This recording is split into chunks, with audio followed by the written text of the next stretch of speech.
It was a normal day, really. Nothing much was going on.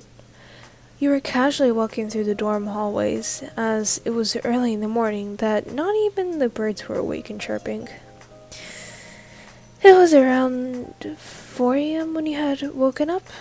You had stupidly stayed up longer than your body could handle, so when your body had reached the comfort and warmth of your bed, it had immediately passed out.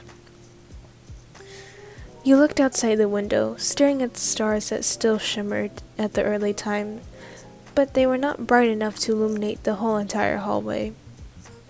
Why were you walking around the dark hallways of the dorms, you may ask? Well, it was because you were searching for the double-corked boy Shoto Todoroki, who was currently located in the second room to the right on floor 5. You entered the elevator, clicking the button that takes you up to the 5th floor.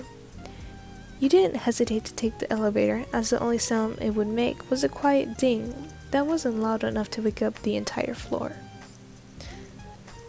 As the doors of the elevator opened silently, you looked around the area you were in.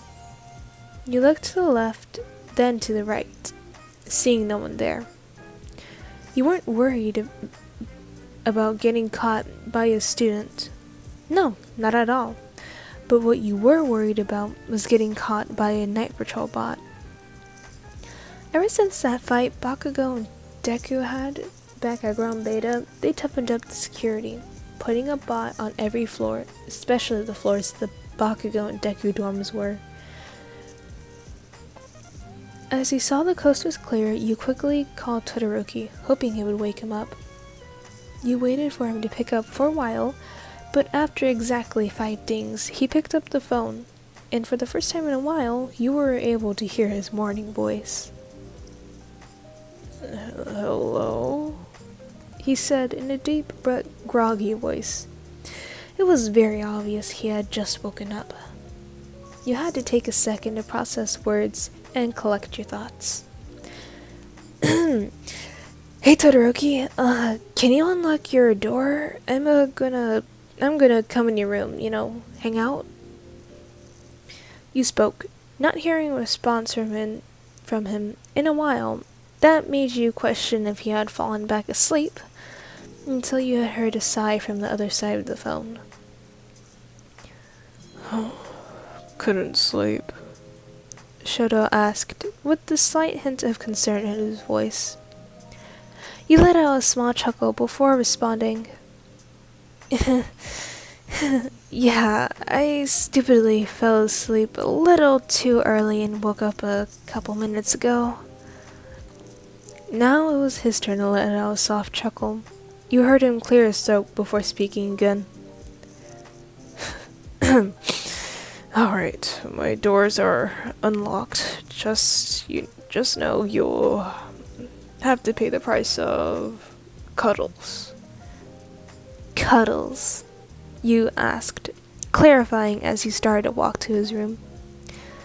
"Yes, Cuddles. I am tired and in need of hugs."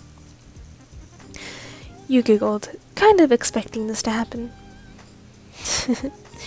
"Okay. Cuddles it is for you, my lord."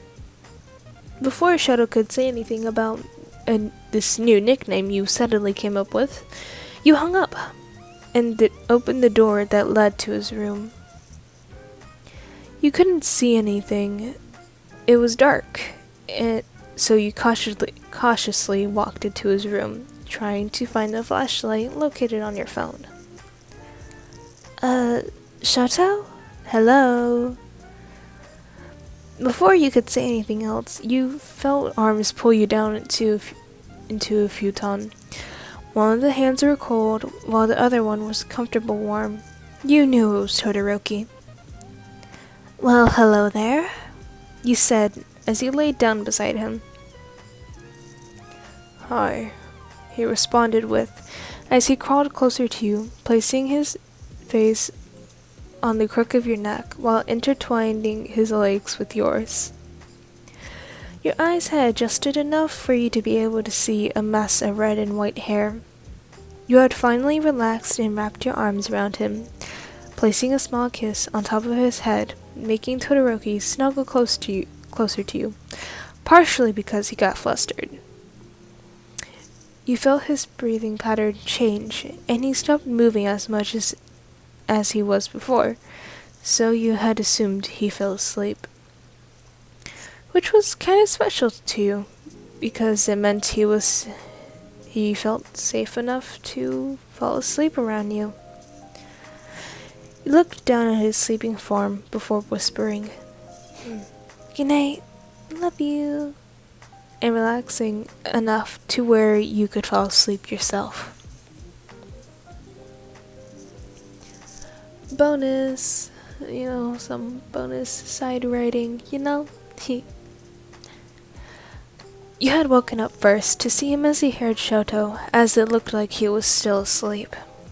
You looked around the Japanese-styled room, listening to the birds chirp and sing their morning song. Feeling Shoto's arms still around you, you decided to stay still and allow him to sleep a while longer. You looked over at the garden-themed calendar he had on his dorm room walls and realized what day it was. "Oh no!" you said, sitting up, causing Todoroki to wake up. "What is it?" he spoke as he placed his head on your shoulder, fighting the urge to go back to sleep. "Shoto, today's a Monday." "Oh no, oh no, oh no." Immediately he was wide awake from hearing this information told to him. He stood up and grabbed his uniform. He looked back at you before speaking. "Go on back to your dorm. You don't want to be even more late." You nodded, getting up and making your way over to the door. "See you in class, Sho." "Yeah, see you."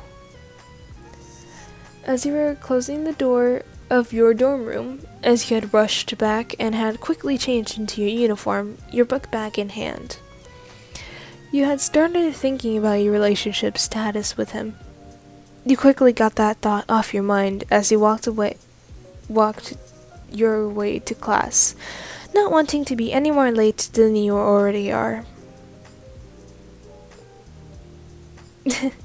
Well, that was a mess of words. I couldn't really talk very well because I was kind of talking faster than my brain could actually process. So, yeah, I was kind of stuttering a lot, but that's okay. Anyways, sorry if it was kind of shitty because I was up a while, writing this before, I think. I can't really remember. All I remember is I was very tired when I was writing this story. Well, I got my hair in my mouth. Anyways, I hope you guys enjoyed this Todoroki story, and dang, it has been a while since I've done a voice like that. Deep voice, like deep groggy voice, like you know what I mean. Yeah, Anyways, hope you guys enjoyed the story, and I wonder if you guys like the new setup of the video. Yeah, I now made a GIF and put the title on the top. I feel like it doesn't really go well with the color coordination, but that's okay. It'll do. Anyways, I hope you guys enjoyed this story, and oh my god, for fuck's sake, you better listen to this. I swear to God, y'all fucking better. Sorry. Y'all said you would listen, so you better be listening. Anyways, hope you guys enjoyed. Morgan Devil is out. Bye.